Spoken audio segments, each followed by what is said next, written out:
Biografía de Miguel Ángel. Audiolibro 1x2. Michelangelo Buonarroti fue un hombre solitario, iracundo y soberbio, constantemente desgarrado por sus pasiones y su genio. Dominó las cuatro nobles artes que solicitaron de su talento: la escultura, la pintura, la arquitectura y la poesía, siendo en esto parangonable a otro genio polifacético de su época, Leonardo da Vinci. Durante su larga vida amasó grandes riquezas, pero era sobrio en extremo, incluso avaro, y jamás disfrutó de sus bienes. Si Hipócrates afirmó que el hombre es todo él enfermedad, Miguel Ángel encarnó su máxima fiel y exageradamente, pues no hubo día que no asegurase padecer una u otra dolencia. Miguel Ángel, retrato de Baccio Bandinelli, 1522, quizás por ello su existencia fue una continua lucha, un esfuerzo desesperado por no ceder ante los hombres ni ante las circunstancias. Acostumbraba a decir en sus últimos días que para él la vida había sido una batalla constante contra la muerte. Fue una batalla de casi 90 años, una lucha incruenta cuyo resultado no fueron ruinas y cadáveres, sino algunas de las más bellas y grandiosas obras de arte que la humanidad afortunadamente ha conocido. La dorada Florencia en Caprese, hermosa aldea rodeada de prados y encinares, nació el 6 de marzo de 1475 Miguel Ángel, hijo de Ludovico Buonarroti y de Francesa di Neri di Miniato del Serà.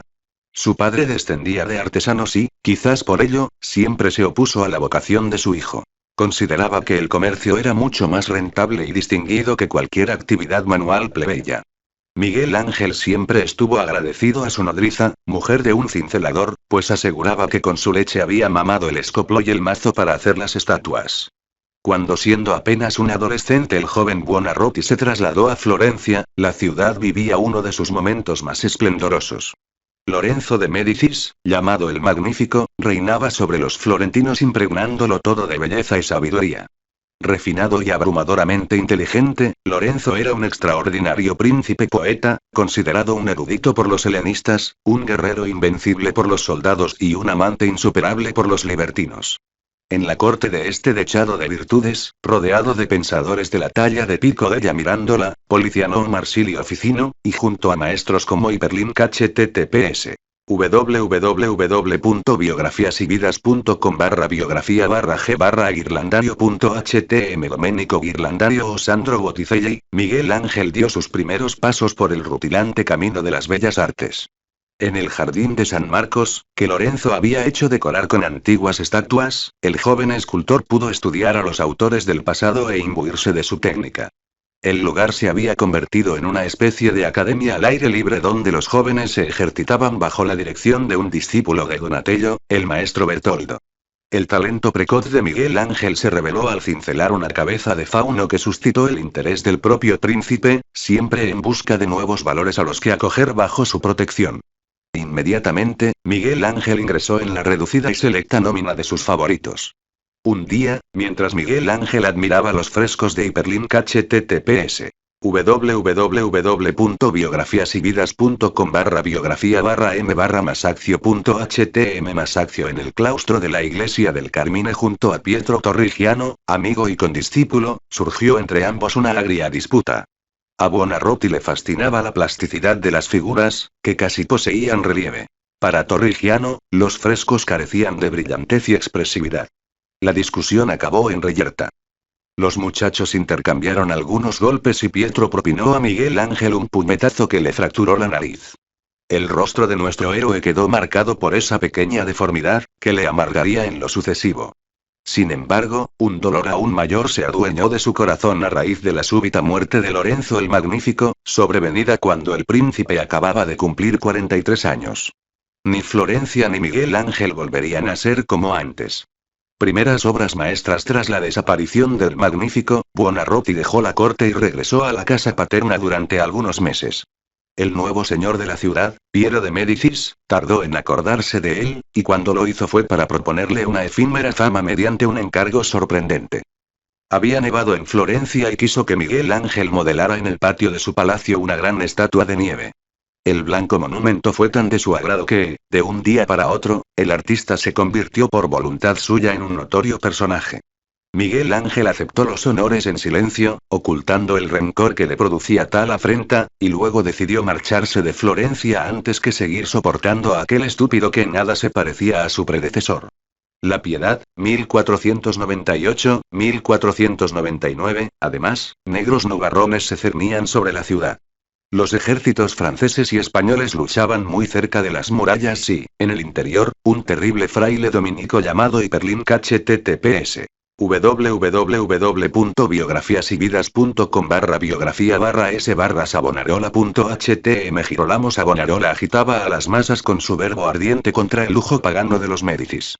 Piero de Médicis acabó huyendo y Savonarola se apresuró a instaurar una república teocrática, pródiga en autos de fe y pilas purificadoras donde se consumían libros, miniaturas, obras de arte y otros objetos impuros.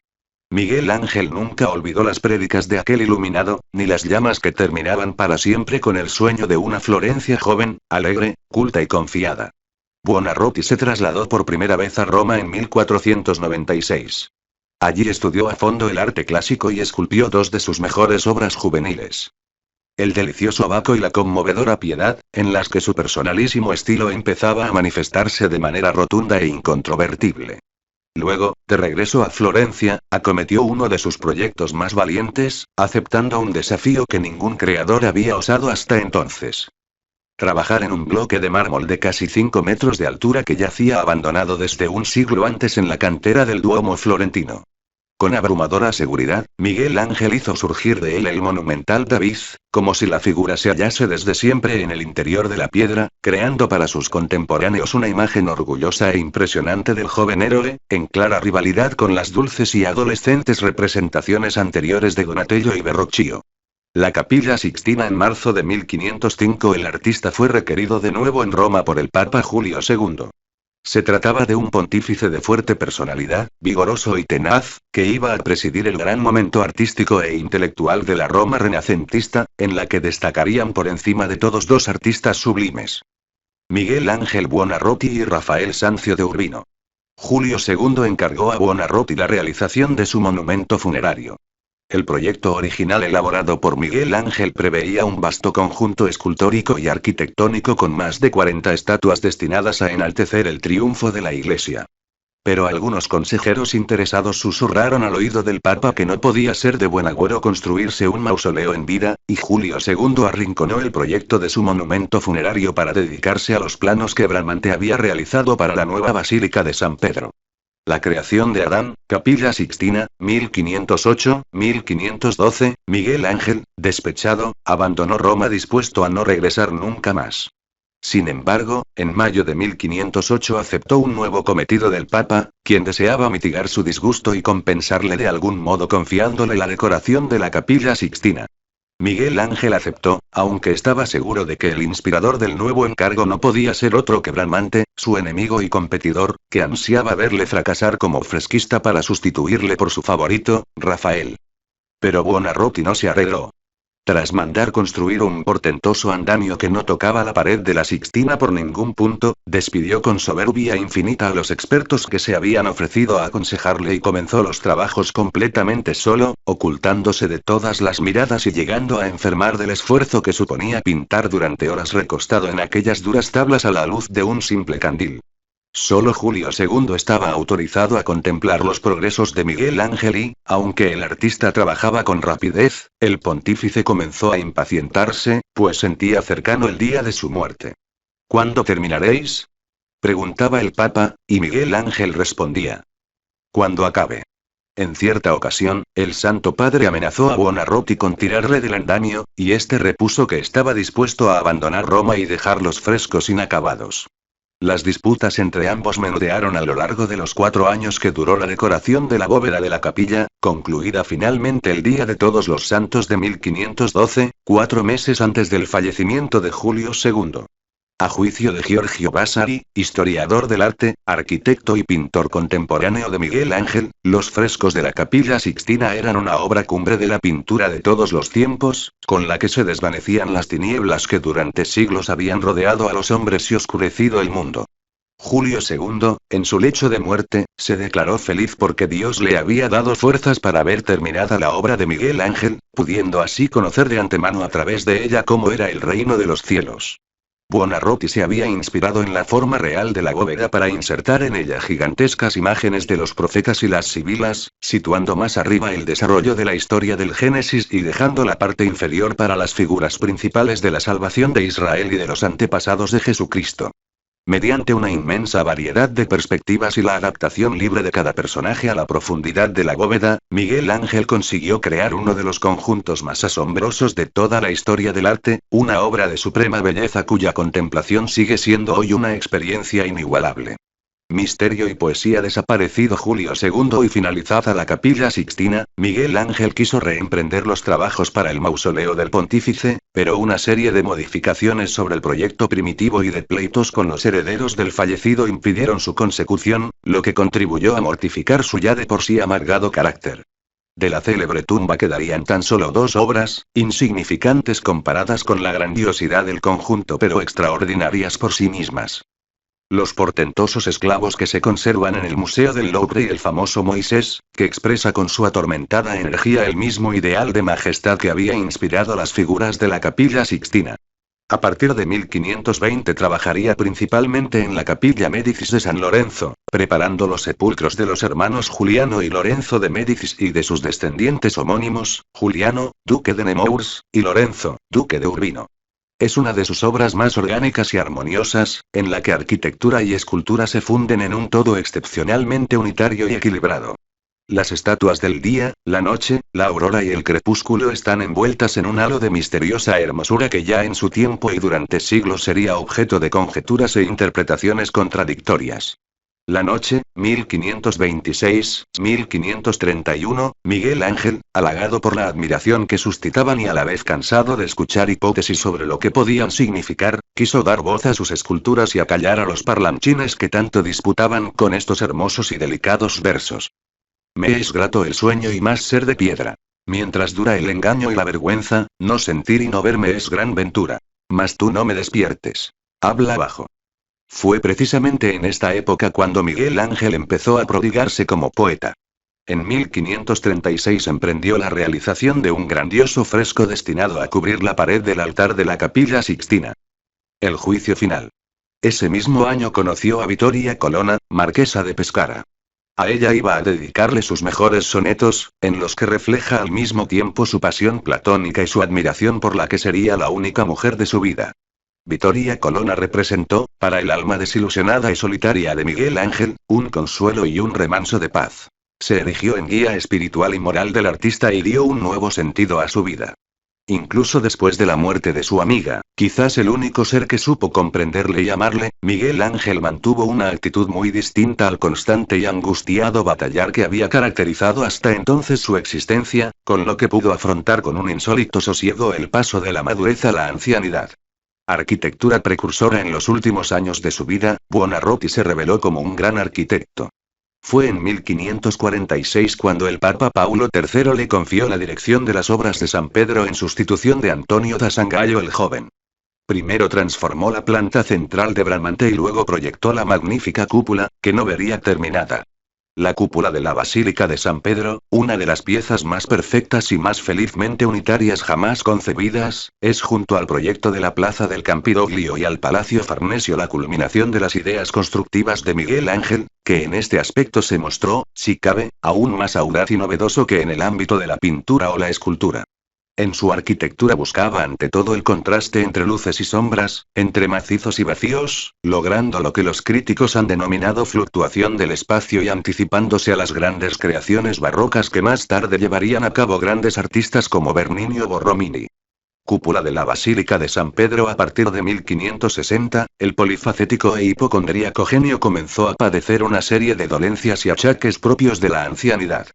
Mientras los expertos empezaban a considerarle superior a los clásicos griegos y romanos y sus detractores le acusaban de falta de mesura y naturalidad, Buonarroti se veía obligado a guardar cama y era víctima de frecuentes desvanecimientos. A finales de 1563 se le desencadenó un proceso arteriosclerótico que le mantuvo prácticamente inmóvil hasta su muerte.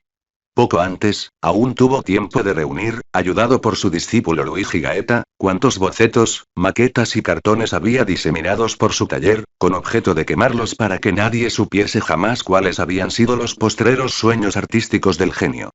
Apenas 2 meses después, el 18 de febrero de 1564, se extinguió lentamente. Sus últimas palabras fueron: dejo mi alma en manos de Dios, doy mi cuerpo a la tierra y entrego mis bienes a mis parientes más próximos.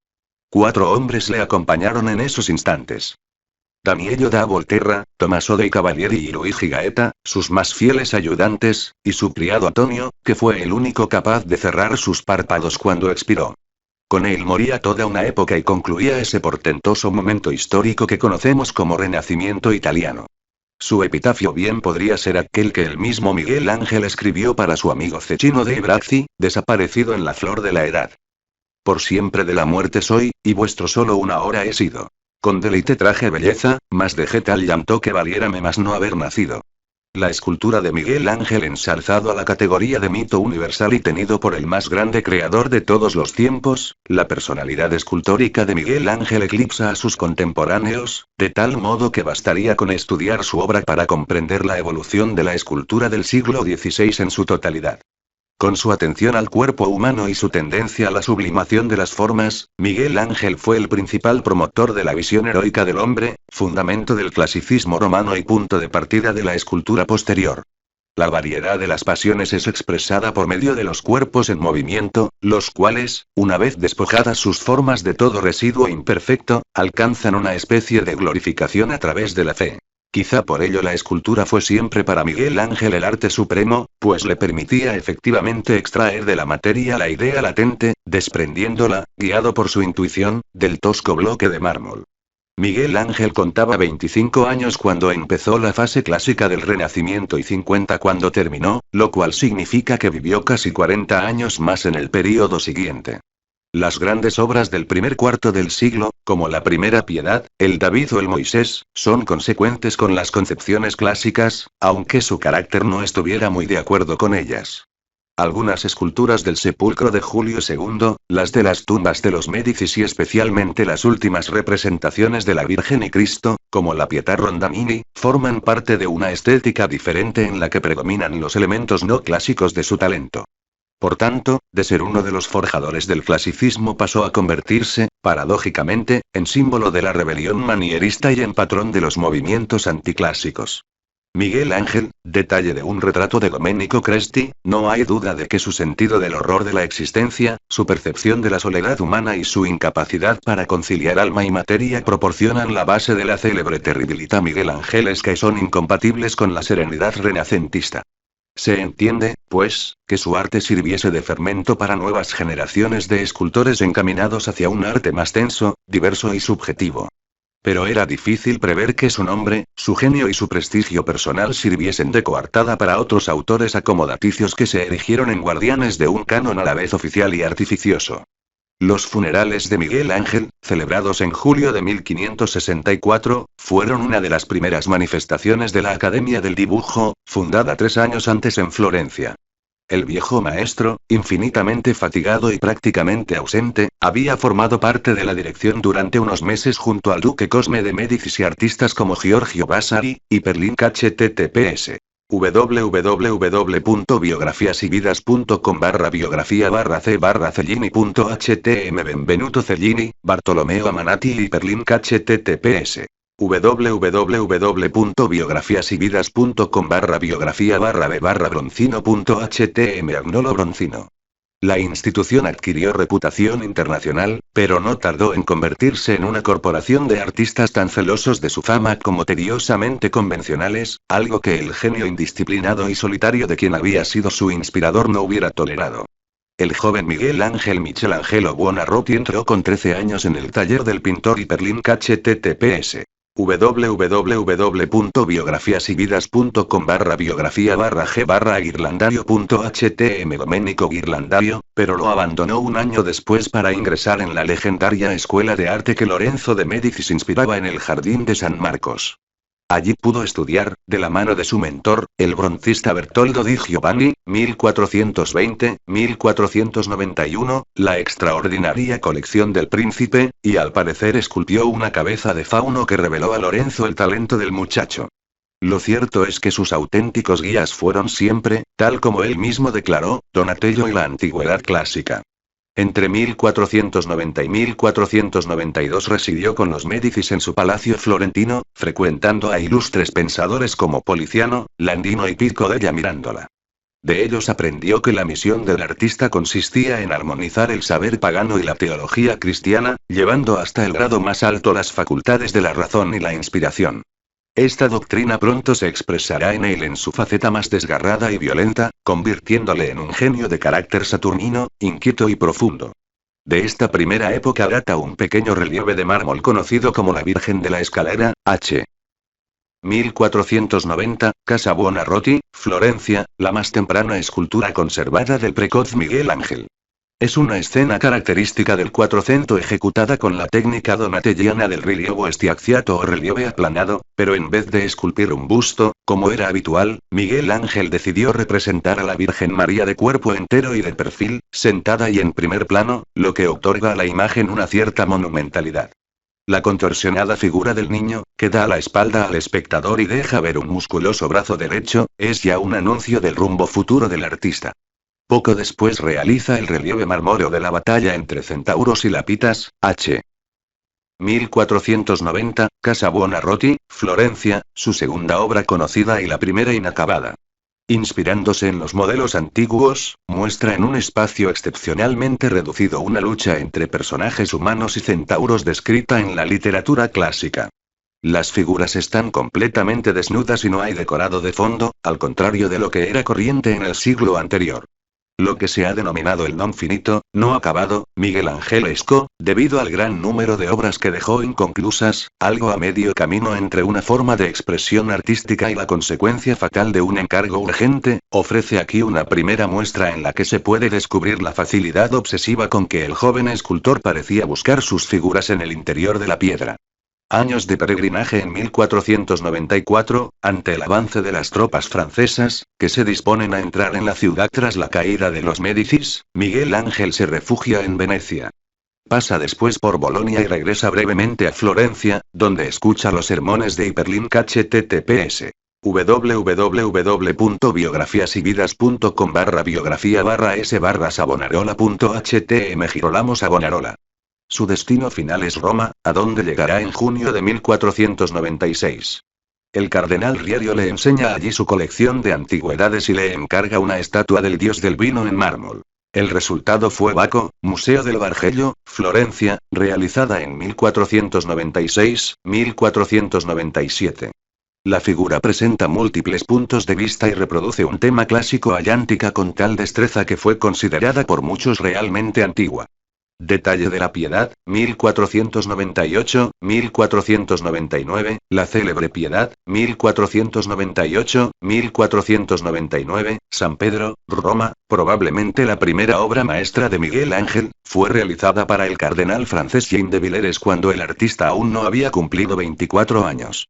El tema carece de modelos en la escultura italiana, pues pertenece a la cultura medieval francesa y centroeuropea, pero Miguel Ángel ha sabido tratar el patético mensaje con una dulzura inusual. La homogeneidad de las dos figuras, reunidas en una estructura piramidal, está determinada por el amplio ropaje de la jovencísima Virgen María, sobre cuyo regazo descansa el cuerpo casi horizontal de Jesucristo. El David Miguel Ángel regresa a Florencia en 1501, momento en que soplan en la ciudad vientos de republicanismo y está próxima la elección de Piero Soderini como gonfalonero vitalicio. La muestra más representativa de la intensa actividad que desarrollará en el primer lustro del siglo es el David, 1502-1504, Galería de la Academia, Florencia. Esta escultura, que junto con el grupo de Judith y Holofernes de Donatello será uno de los símbolos políticos de la comuna florentina, es el punto de partida de una nueva era para la figura monumental. Su extraordinario tamaño, de más de 4 metros, revela que el artista ha descubierto la fuerza de las figuras colosales. El bloque de mármol ya había sido trabajado en vano por Agostino di Duccio. El intento de trasladar al bloque el pequeño modelo en cera mediante la técnica del sacado de puntos debió de fallarle, y el mármol quedó abandonado en el taller catedralicio durante 4 décadas, hasta que Miguel Ángel lo recuperó para cumplimentar el encargo. Buonarroti salvó con destreza las dificultades que presentaba la piedra maltratada sin atenerse a las exigencias del destino final de la escultura. Si bien el tamaño, similar al de las estatuas antiguas, así como la sobredimensionada cabeza y las enormes manos tienen que ver con el encargo original, la desnudez iba en contra de su emplazamiento en lugar sagrado. David, 1502-1504, una comisión, a la que pertenecían Sandro Botticelli y Leonardo da Vinci, determinó ubicar la figura ante el Palazzo Vecchio, aunque se cubrieron sus partes pudendas con hojas doradas. En 1873 se trasladó a la Galería de la Academia. Miguel Ángel abrió con el David una nueva perspectiva a la representación de las virtudes humanas, manifestadas a través de una visión heroica del joven David que conduce a la exaltación de la anatomía. Por medio de su interpretación del contraposto, que introduce un elemento de tensión en el reposo, estos aspectos quedarán magníficamente expresados. La tumba de Julio II de la misma época son varios tondi, medallones, como la Madonna Pitti, h. 1503-1505, Museo del Bargello, Florencia, o la Virgen del Pájaro, Royal Academy, Londres, en cuyo suave modelado se revelan algunas influencias de Leonardo da Vinci. Es esta una senda, sin embargo, en la que el artista no podría profundizar, pues en 1505 concentró sus energías en un proyecto monumental. La tumba de Julio II, que le había encargado el mismo Papa. El mausoleo había de instalarse en San Pietro in Vincoli. Miguel Ángel proyectó un edificio libre con estatuas y nichos coronado por el sarcófago, y decorado con una serie de relieves de bronce y más de 40 esculturas. Pero apenas un año después, el Papa cambió de idea, provocando en el artista una profunda frustración, en absoluto mitigada por el hecho de que el pontífice le confiase, en 1508, la decoración de la Capilla Sixtina, que requirió su total dedicación hasta 1512. Tras la muerte de Julio II en 1513, sus sucesores redujeron cada vez más los fondos para el magno proyecto. Finalmente, quedó reducido a la tumba de 2 pisos adosada al muro que hoy puede verse en San Pietro in Vincoli, y en el que solamente es obra suya el imponente Moisés, 1515, que encierra ya una fuerte tensión dentro de una estructura clásica. La singular expresividad de su rostro ha sido diversamente percibida. Si tradicionalmente se leía en él mismo una rabia contenida previa a la destrucción de las tablas de la ley, hoy se tiende a interpretar como una contrariada tristeza, que correspondería al momento en que Dios anuncia a Moisés que no verá la tierra prometida. Moisés, 1515, flanquean al patriarca las estatuas de Lía y Raquel, iniciadas por Miguel Ángel y concluidas por Raffaello da Montelupo, 1505-1567. Otras esculturas vinculadas al mausoleo formaban parte de los diseños intermedios y no tuvieron cabida en el proyecto definitivo. Con todo, aún pueden admirarse en los museos Los Esclavos, Museo del Louvre, París, esculpidos en 1513, y el Grupo de la Victoria, h. 1532, Palazzo Vecchio, Florencia, considerada la primera figura serpentinata del siglo XVI. El mausoleo de los Médicis en 1513 Juan de Médicis fue elegido nuevo pontífice con el nombre de León X. A pesar de que era su amigo desde la infancia, Miguel Ángel se mantuvo alejado de Roma, donde Rafael Sanzio disfrutaba de una primacía indiscutible. La revisión del proyecto de la tumba de Julio II y la búsqueda de mármoles adecuados para las esculturas de esta obra le mantuvieron ocupado durante los años siguientes, hasta que el Papa le confió una serie de trabajos relacionados con la iglesia florentina de San Lorenzo, santuario de los Médicis. Además de la fachada del templo, que no llegó a realizarse, y la biblioteca adosada al claustro, Miguel Ángel diseñó la sacristía nueva, donde se proyectaba instalar los sepulcros de algunos miembros ilustres de la poderosa familia. Como en sus concepciones originales para el mausoleo de Julio II, el artista pensó primero en un monumento sepulcral exento de 4 caras, concebidas como fachadas con esculturas. Posteriormente convirtió los lados de esta estructura en tumbas parietales, trasladándolas a los muros de la capilla de forma que quedarán enfrentadas 2 a 2. No obstante, también aquí hubo que reducir el proyecto encargado inicialmente, y al final solo ejecutó 2 de los 4 sepulcros previstos. El de Juliano, duque de Nemours, y el de Lorenzo, duque de Urbino, respectivamente hijo y sobrino de Lorenzo el Magnífico. Los trabajos se prolongaron desde 1520 hasta 1534, y el resultado fue el que puede verse actualmente. Situados sobre altos zócalos, los monumentos están divididos en 3 nichos, cerrados los laterales por frontones curvos y ocupado el central por las figuras de los duques, ataviados con armaduras romanas. Delante de los zócalos se encuentran los sarcófagos, sobre los que se apoyan dos figuras alegóricas. A Juliano, que representa la acción, le corresponden las esculturas de la noche y el día. A Lorenzo, que simboliza la contemplación, las de la aurora y el crepúsculo. En contraste con las primeras, recogidas y compactas, las segundas parecen liberadas del peso de la materia. Mientras que el día, con el rostro apenas esbozado, presenta un leve giro corporal y recuerda el famoso torso antiguo del Belvedere, la aurora prefigura un concepto del espacio casi barroco. La noche, 1526-1531, en 1534 Miguel Ángel regresó definitivamente a Roma. El Papa Pablo III le encargará el fresco del juicio final 2 años más tarde y, después de 1546, el artista se consagrará a la arquitectura al ocuparse de las obras de San Pedro. Las esculturas de esta última etapa son escasas, pero existen dos trabajos tardíos con el mismo tema que ofrecen una espléndida muestra de su talento. Audiolibro generado por Leer con los oídos.